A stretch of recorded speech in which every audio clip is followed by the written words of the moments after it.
हुकूमत की तरफ से जो हमारे ऊपर टैक्स की जो शराइत हैं, जो मैं कहता हूँ कि ताजर दुश्मन शराइत हैं, और IMF के कहने पे ये सारी शराइत जो हमारे ऊपर लागू की गई हैं FBR ने, 2 दिन का हमारा शटर डाउन जो एहतजाज है वो हुकूमती टैक्स पॉलिसीज़ के ऊपर है।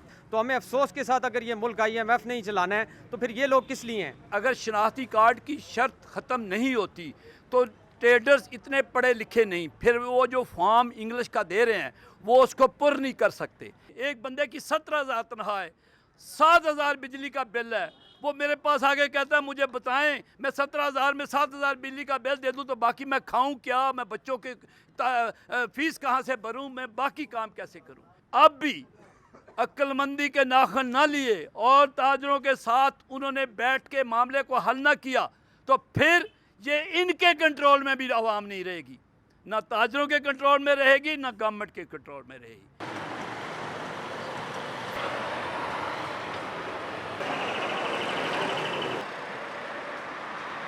हड़ताल इसलिए की जा रही है कि हुकूमत पाकिस्तान ने कुछ ताजरों के ऊपर टैक्स नाफिज कर दिया है।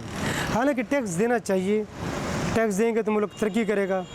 मेरा तो ये अकीदा है कि ये लोग कुछ लोग कहते हैं कि टैक्स हम नहीं दे सकते, तो जो टैक्स नहीं दे रहे हैं वो लोग एहतजाजन तौर पर दुकान बंद की हुई है। हालांकि ये सरासर गलत बात है, टैक्स देना चाहिए मुल्क की तरक्की के लिए।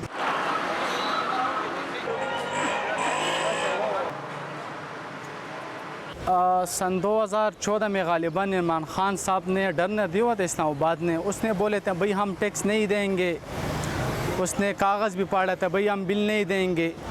अभी देखो सारे ताजरान टैक्स की वजह से हड़ताल हो रही है। बिजली का बिल किधर से किधर पहुंच गया, गरीब आदमी क्या करेगा।